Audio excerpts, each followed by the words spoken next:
Welcome to this deep dive. Today, our mission is to pull apart the really complex, sometimes pretty uncomfortable architecture of human accountability. Right. Yeah. And we're pulling this from a really fascinating source today. It's Albert Pike's Morals and Dogma. Specifically, we're looking at Chapter 5, which is titled The Perfect Master. Yeah. And for some quick context for you listening, this is it's a deeply influential, famously dense 19th century text on Masonic philosophy. Pretty dense. Extremely.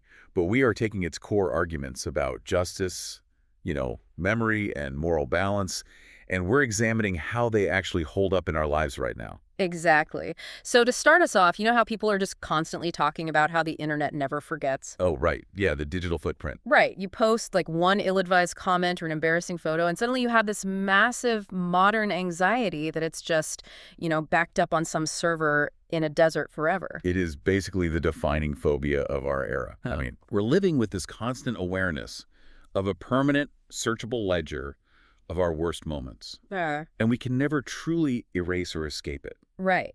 But what if I told you that long before cloud storage or, servers, philosophers were grappling with a much more inescapable ledger? Not a digital footprint, but a moral one. The idea that our own minds, if we are actually being honest, keep a perfect, unerasable record of everything we do. Wow. Yeah. And the text we're looking at today argues that this permanent record isn't a glitch to be feared. It's actually the absolute foundation of becoming a better human being. Which is such a pivot, because the material marks a really significant shift from the previous chapter we explored, which focused heavily on silence and internal preparation. Right, the interdiscipline stuff. Yeah, exactly. Yeah. This chapter, though, it steps out of that silence and into execution. It asks, how do we act in the world and how do we bear the weight of those actions? Yeah. The core premise here is that true mastery requires this intense, radical accountability to yourself, to the people you impact, and ultimately to the truth. Okay, let's unpack this. Because to have accountability, you need data. Right. Before you can judge an action, you have to accurately record it. And I think that's why the chapter starts with this massive emphasis on the power of memory. That does, yeah. But the author is not talking about nostalgia. He isn't talking about, getting misty-eyed over old photographs or reminiscing. Far from it. Memory, in this philosophical framework, Right. is a strict moral obligation. Right. It is presented as this active, vital duty, like we must remember in order to extract lessons from our past and to avoid repeating our mistakes. So it's functional. Highly functional. The text makes a really fascinating causal argument here, which is that forgetting is not just a cognitive slip, it is a moral failure. I want to dig into the mechanics of that. Yeah. Why is forgetting a moral failure? Because the source text warns that forgetting leads to this devastating cascade. First, you get repeated errors, which, that makes sense. If you forget the stove was hot, you just burn your hand again. Right. Basic survival. But then it escalates. It says that leads to moral weakness and ultimately to a total loss of identity. How does forgetting something you did wrong equate to losing who you are? Well, think about what identity actually is. It's the aggregate of your choices, your actions, and your experiences. Okay. If you actively delete parts of your personal ledger, especially, the really uncomfortable parts where you acted poorly or made a mistake, the self you are left with is basically a curated fiction. Oh, wow. A curated fiction. Exactly. If you don't know what you've done, you fundamentally cannot know who you are. The perfect master, which is the ideal state the text is describing, walks through life with this unblinking awareness that no truth remains hidden and no action is without consequence. It sounds to me like an airplane's black box. Well, that's a good analogy. The flight data recorder that just objectively tracks every single altitude drop, every engine flutter, every mechanical adjustment. It doesn't judge. Right. It just records our thoughts, words, and actions with cold precision. But, I see a flaw in that analogy. Quick there. An airplane's black box doesn't have an ego. Ah, yeah. It doesn't try to justify why the plane crashed. Humans do. We tamper with our own black boxes all the time. We absolutely do. And that tampering is exactly what the author is warning against. We rewrite our memories to protect our egos. We tell ourselves, I didn't yell at my colleague. I was just speaking passionately. Right. Or like, I didn't fail that project. The timeline was unfair. Exactly. And when we do that, we corrupt the data. And if your data is corrupted, any accountability that follows is based on a lie. I hear that, but I have to push back a little on the utility of this. Okay. If we maintain this perfectly uncorrupted black box recording every single tiny mistake, aren't we just constantly prosecuting ourselves? It sounds heavy, yeah.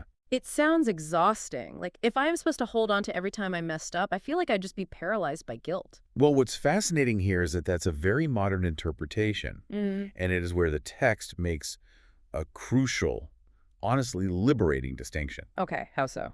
We are so conditioned to think that if someone is held accountable, it means they're about to be punished or shamed. But accountability here is separated entirely from punishment. Really? Yeah, it is an operational mechanism for growth.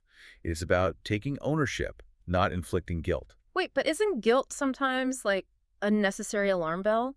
If I don't feel guilty about snapping at a friend, what stops me from doing it again? No, you're right. Guilt is absolutely an alarm bell. Where? But you aren't supposed to live inside the alarm bell. Oh, that's a great way to put it. Right. Guilt is an emotion. It tells you something is wrong. Ownership, though, is an action. It is the process of fixing it. Guilt is often paralyzing because it traps you in the past, telling you that you are inherently bad because of a mistake. Ownership is empowering. It says, I made this error. It is accurately recorded in my history. I accept it, and I will use that data to navigate differently tomorrow.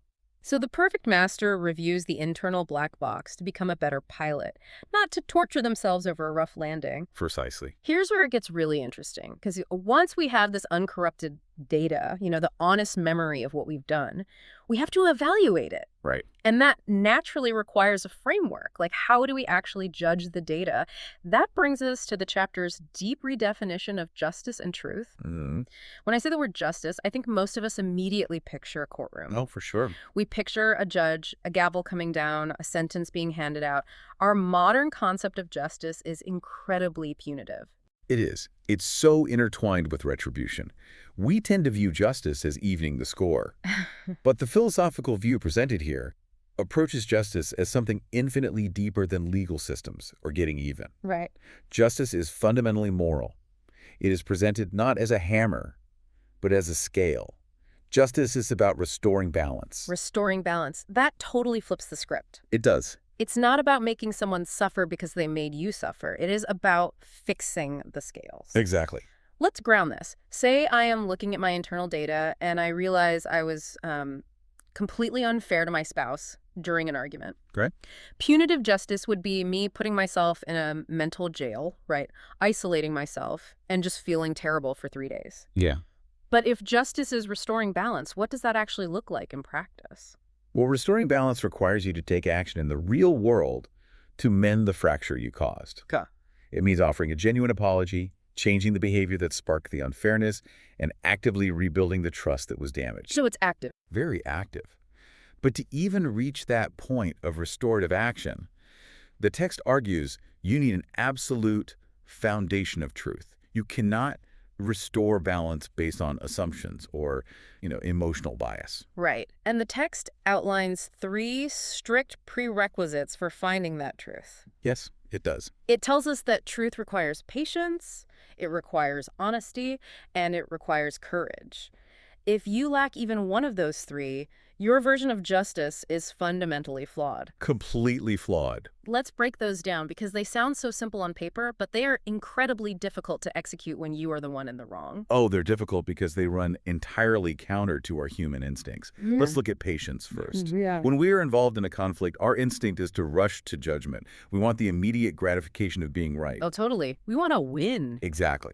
Patience requires you to let the initial wave of anger or defensiveness subside so you can actually look at the objective facts of the situation.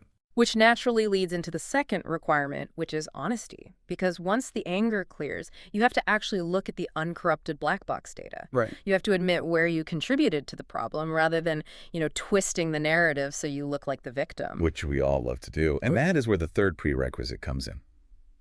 Courage. Yeah. It is terrifying to look inward and acknowledge your own toxic behaviors or shortcomings. It is much easier to blame the external world.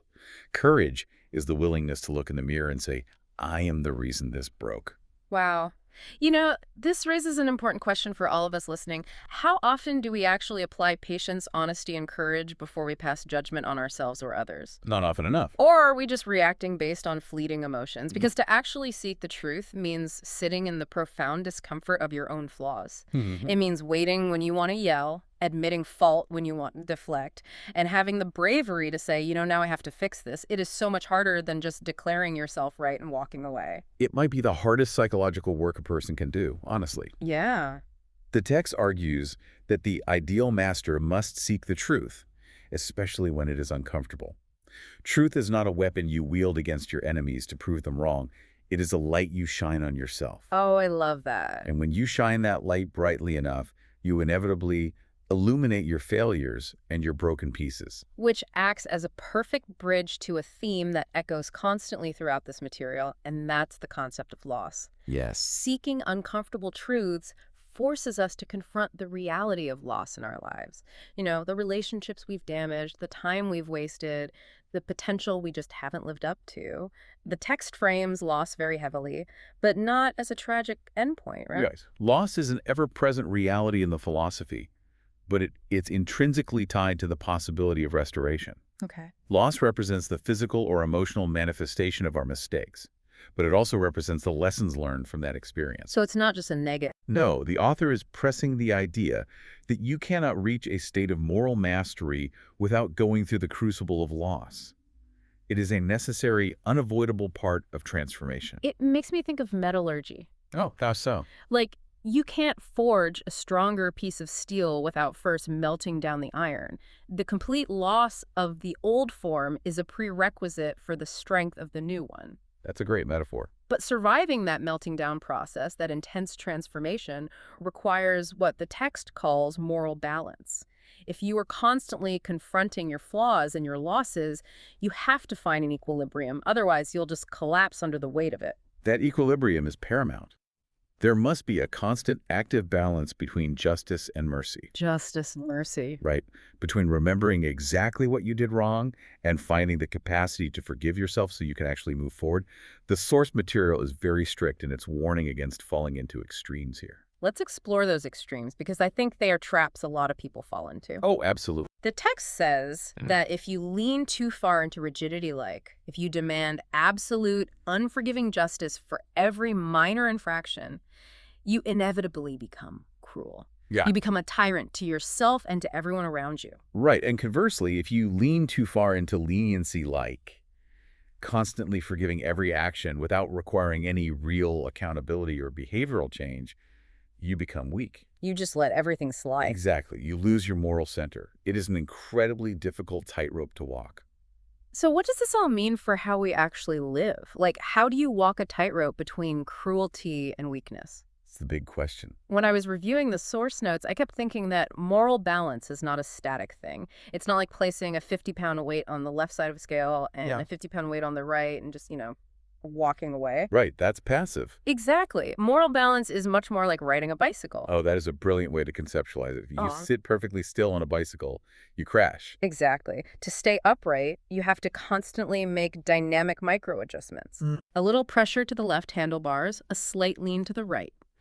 You apply the brakes when you are going too fast down a hill of judgment, and you pedal harder when you are stagnating in leniency. Yeah. You are continuously, actively adjusting between rigidity and mercy, just to keep moving forward without falling over. If we connect this to the bigger picture of the text, that active adjustment is the very definition of the perfect master. Really? Yeah. The title itself sounds like it demands this impossible static state of flawlessness. You just achieve it and you're done. Right, the perfect master. It sounds unattainable. But the philosophy reveals the opposite. The ideal state is one of intense, active awareness. It is the realization that every single decision, every tiny adjustment of the handlebars is shaping your trajectory. It totally reframes the whole concept of perfection. It's not about never wobbling on the bike. The mastery is in the correction. The mastery is in the correction. That is the essence of it. They do not expect a life devoid of mistakes, loss, or broken balance. That would be impossible. Exactly. They expect a life where the individual is relentlessly dedicated to recognizing the imbalance and doing the patient, honest, courageous work to restore it. So as you go about the rest of your week, let's distill the core actionable takeaways from this deep dive into the architecture of accountability. Let's do it. First, redefine justice in your own life. Justice is about restoring balance, not seeking punishment or evening the score. Right. Second, memory is the raw fuel for wisdom. You have to maintain an uncorrupted black box, a truthful record of your actions if you want to fly better tomorrow. Which is hard, but necessary. Very. Third, true accountability drives transformation through ownership, not guilt. And finally, truth must anchor all of your judgments. And that requires the patience to pause, the honesty to admit fault, and the courage to change. This material serves as a really powerful invitation to deeply audit your own internal processes. When you judge a situation, are you genuinely trying to restore balance, or are you just seeking the quick satisfaction of retribution? That's a tough question. It is. How do you balance your demand for rigorous justice with the absolute necessity of compassion? They aren't easy questions, but wrestling with them is what builds the foundation of a meaningful, examined life. And this philosophical journey through the source text doesn't stop here. No, it doesn't. In the next phase of our exploration, which covers a chapter called The Intimate Secretary, the focus shifts outward. We will be moving from this intense internal self-accountability toward themes of loyalty, trust, and how we effectively communicate our truth to the rest of the world. It is a vital progression. You cannot honor your duties to the wider world until you have established an honest accounting of your own mind. It's the necessary foundation. Absolutely. But before we sign off, I want to leave you with one final, slightly provocative thought to mull over. Something that builds on everything we've just discussed, but pushes it a step further. Okay, lay it off. We established at the very beginning that keeping an accurate memory is a strict moral obligation. We need that uncorrupted black box data so we can administer balanced justice. Right. The entire mechanism of justice, according to the text, collapses without an accurate record of the truth. Right, but we aren't mechanical flight recorders. We are human beings. Flawed human beings. Exactly. And human biology dictates that our memories naturally fade over time. They warp. Every time we recall a memory, neuroscientists tell us we actually reconstruct it, slightly altering the details. Oh yeah, every single time. Right. So eventually, our memories fail entirely. We are biologically incapable of maintaining a perfect ledger. So if true justice requires absolute truth, and our human capacity for memory is biologically destined to degrade, well, I guess, does that biological erosion mean that perfect justice is ultimately an impossible ideal for us? Right. And if our permanent ledger is guaranteed to fade, does that mean that in the end, we are forced to rely entirely on mercy? That is a profound paradox to sit with. If the ink of our moral ledger is chemically destined to wash away, perhaps compassion isn't just an option to balance the scales. Yeah. Perhaps compassion is our only viable survival strategy. Maybe we aren't supposed to be perfect, permanent databases after all. Just something to think about the next time you find yourself absolutely certain about who is at fault. Thank you for joining us on this deep dive into the architecture of accountability. Take care of yourselves, keep adjusting the handlebars, and we will catch you on the next one.